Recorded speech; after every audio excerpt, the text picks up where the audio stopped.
Good morning. You listen to FloorDaily.net, and I'm Kemp Harr. This morning, my guest is Phil Koufidakis, who's the president of Baker Brothers, based in Phoenix. Phil, how you doing? I'm doing fantastic, Kemp. Nice to talk to you again. So you've got a 6-store chain in the Phoenix area. You're an NFA member, actually former president of NFA, and you're kind of a thought leader in the whole area of digital marketing. That's what I want to focus on today. Before we get to that, though, let's talk about, how's business with Baker Brothers? It's interesting. Business was actually pretty good the first quarter, and then we've seen a dip since the April 2nd announcement of tariffs. So I think there's a lot of uncertainty out there. So April was a little bit of a more difficult month. May started out a little more difficult. We're starting to see traffic pick up again here the latter part, but it's okay. It's not great. Are you ahead of last year? After the first quarter, we were. After April, probably, now we're probably running closer to flat than we are ahead. Okay, so let's talk about digital marketing. This goes way back. You and I used to talk. Michael Vogel, with Creating Your Space, used to invite you in, and you'd lead the meeting, and you'd talk about what you wanted from your vendors in this digital tool area. I guess the big thing is the website. It's you use it as a selling tool. Talk about what's the latest thinking around what you want out of your website. One of the things that's been consistent that hasn't changed through the years is what we want is engagement on the website, right? We want to be able to tell a story of who we are. We want the customer to be engaged by the site, the information on the site. We like them to kind of buy in, if you will, to us on the site by relevant information, content, all that stuff. So that part of it hasn't changed. It's funny when you talk about those days. Those were great. Those were the early days where nobody knew what was going on. And I go back to that room visualizer that we had 20 years ago that nobody knew existed. And today it's like part of the process.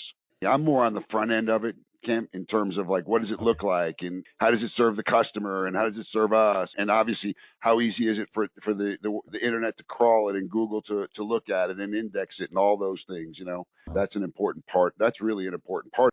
Okay. So I think you've moved around a little bit. Who are you working with now? Who's your service provider? I actually have gone outside of the industry to a company called Algify, which I got a lead from my friends in Pittsburgh at the Molyneux Group. For me, I was looking for somebody with an independent eye of flooring that wasn't just flooring centric. I also was looking for more of a full service kind of 360 offering that would have flexibility to what I wanted it to be. One of the great things about working with Michael Vogel on the Creating Your Space thing back 20 years ago when we started, the conversation was, well, could we? And the answer was yes. And how do we? And the answer was yes. And so we continued to craft and cultivate it and make it a little bit different or make it suitable to our needs. Today, it looks like, especially inside of the flooring industry, a lot of it became very cookie cutter and didn't necessarily service what we wanted out of it. And so we opted to go outside of the industry. We're very happy with what we have going on. Let's put it this way. It's a lot of work to go outside the industry. It's very easy to go inside the industry because they understand it, they know it and all that stuff. But again, then you end up really with a lot of the sea of sameness that everybody else has. Interesting. Okay. So when you start also thinking about digital, beyond websites, you've got the advertising and who places your online advertisements. How do you work that out? Yeah, so that was part of my strategy to go to the Algify group was I needed somebody who could do it all for me. And so they not only do creative for me, they also do ad placement for me. They also do social media for me. They also do email blasts for me. And so there's a consistent message all the way through, and we work together on the creative visual part of it and what it's going to say. But I like that they kind of have their hands on everything. And it makes it just significantly easier for us. And also, we meet every other Monday for an hour to kind of review where are we at, what did this do, what did this track at, what changes should we make, what A/B testing should we be doing. So it's a lot simpler process for me and very happy with the results that these guys have given us so far. Do you still do traditional advertising? I actually do very little traditional advertising. I used to be a huge newspaper advertiser. I used to do a lot of radio. But, when I first moved out here 20 plus years ago, the Arizona Republic had a circulation of 1.2 million. Today they have 120,000. So it's hard to reach people that way. And then same thing with radio with, Sirius radio and XM radio and Spotify and all those things. It's so funny because we look back in those days and we complained about how difficult it was and how diluted it was. Well, it's 50 times more diluted now. Most of the message is somewhere in the web, whether it's, again, paid search, whether it's banner ads, whether it's social. I mean, there was no social 20 years ago when we started this. All right. So I noticed on your website you have FAQ, frequently asked questions, and that's real helpful because you figured out kind of what the consumer wants to know, and then so you ask the question and answer it. Who does that content for you? That was all me.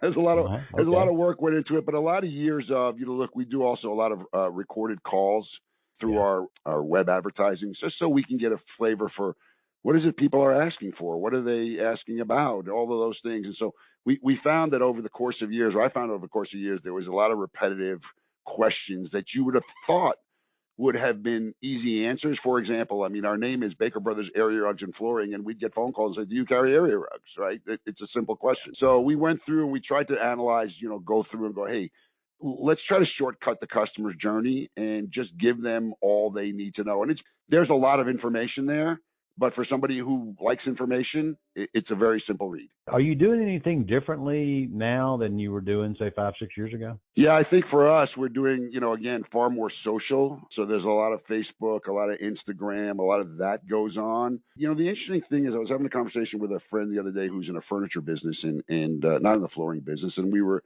talking about how in the old days of the newspaper, when you had 1 million people reading the newspaper, if you could put a full paid ad in there, you could make an immediate impact on the customer because there was 2.4 million eyeballs on it. Where today it's a lot different because while social is important and you get it out there and you get your visibility out there, it's not so much of that bam and, there's an amazing sale this weekend, come out this weekend. So I think I would say that the biggest difference for me, Kemp, is it's more of a long-term issue than it is a short-term issue now.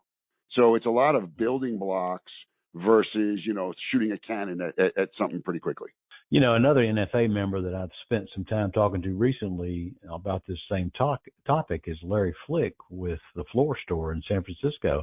And he still buys those 10-second thoughts on the news, and that's working for him. So I guess it's in this topic of conversation, you have to do what your market allows, right? Yeah, we do. We still do some TV commercials. We still do OTT and things like that. I mean, there's still television today. It used to be, dominated a long time ago by CBS, NBC, ABC.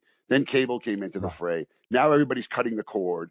Now there's so many different varieties of that. And so you do have an opportunity to place it in places where your consumer is, but it's so much harder to make an immediate impact than it used to be. So I think to Larry's point, and Larry's a super smart guy and a friend, I think what he's doing is really a consistent long-term strategy, which says, let me continue to put my name out there as often as possible. In the end, that's the biggest difference. The one benefit of what he's doing is that when he goes to a restaurant and says his name, they say, oh, we have a table been waiting for you. We heard you were coming. Well, it's funny because like I'm a guy who has a pretty big mouth and shares opinions often, but I really prefer to fly under the radar when I go to a restaurant. Chose never to do my own commercials. That was the deal. Okay, Phil, I appreciate you giving us an update on what you've been doing from a digital perspective for marketing your 6-store chain of flooring stores in Phoenix. Again, been talking to Phil Koufidakis with Baker Brothers, and you've been listening to Kemp Harr and FloorDaily.net.